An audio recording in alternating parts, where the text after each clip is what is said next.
Hi there, this is David and welcome to 5 things that I wish that I knew before I started up XENOBLADE Chronicles 3. Personally, I am just in love with this series. It is the breath of fresh air that the genre has needed for quite a bit of time. And while the first XENOBLADE was nothing short of groundbreaking, the second entry had some questionable design decisions. But with the third installment, it is a return to form. And now that I've beaten the game, I am here to share with you 5 hints and tips that I wish that I knew before I started up XENOBLADE 3 that would have made my life so much easier. Number 1. Don't over-level.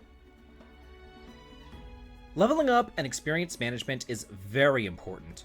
More important than in other run-of-the-mill average jrpgs, where whenever you get stuck at a certain point, you'll probably just grind up some levels to beat the boss, but do not do that here. The reason being is that you gain more class points by fighting enemies of a higher level than you.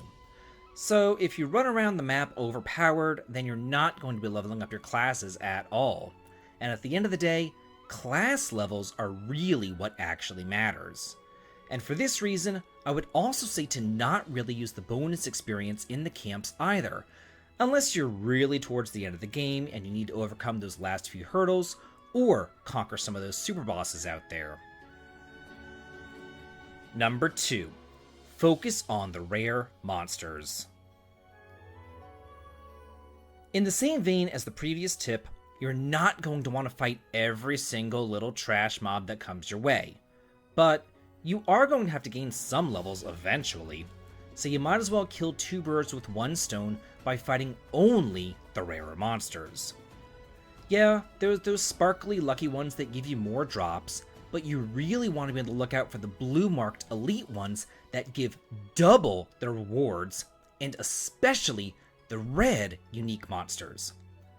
Those red ones are extra hard, but they give even more experience and class points, along with supplies related to colony quests, and, even more importantly, an extra fast travel marker, which will be incredibly useful for the rest of the game. I mean, if you've got a fight, you might as well get the best bang for your buck.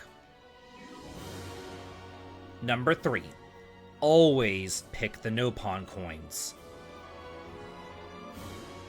No-pawn coins are a pretty rare resource, and it won't be until about the middle of the game where the silver ones become farmable, but the gold ones will always be hard to come by.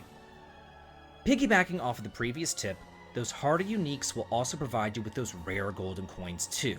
So, be sure to always choose them whenever you find a skirmish, and do spend them whenever you need to create those super powerful rare gems, and remember that you can skip over the lower level gems by just hitting the right or left toggle buttons. Or you can also use them to level up your classes and grab accessories from the hidden no-pawn shop. All that being said though, do not let yourself get 99 of them either, because if you do, you'll automatically sell the extras at the next no-pawn shop. Number 4. Prioritize classes that the characters are best at. Soon after you get the ability to swap classes, you'll see that every character can perform almost every single role.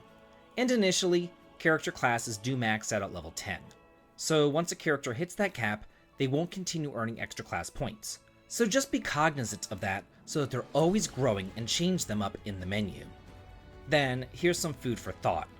Not all characters level up the same class at the same speed. The more physical fighters will have a much tougher time with the more magical classes, and those will level up slower. So be sure to stick with the classes that the characters are best suited for early on to ensure that they level up as fast as humanly possible in order to unlock new master arts and new passive abilities.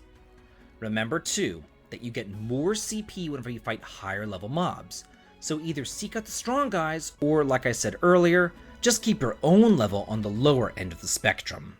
Number 5. Do the colony quests. Every single chapter you should go back to all the previous colonies to see what new quests, NPC conversations, and other side content has opened up, because doing so grants you a ton of advantages. I mean, not only will it get you more reputation, but you'll activate the quest icons so you can just complete them at your leisure, whenever you're in the area anyway, and that reduces unneeded backtracking. Now, many of these quests could seem overwhelming because, admittedly, there are a lot. But man, those bonuses are so totally worth it! From the longer reach, to picking up the items on the ground, to the much needed faster running speed, you can only get those bonuses through these quests and the colony reputations. So, if you want to make the game as streamlined an experience as possible, you're going to have to bite the bullet and complete those quests as well as the Collectopedia. So, that's it for the 5 things that I wish that I knew before I started up Xenoblade Chronicles 3. What are your favorite tips and tricks for the game? Let me know in the comments. And if you like this video or what I do here on the channel, please consider supporting me over on Patreon for exclusive videos and early access to my content, heading on over to Twitch for some streaming fun, or coming on over to my Discord to chat and hang out. The links to them all can be found in the video description. This has been David, and if you like this, please like, comment, and subscribe, and have a good day.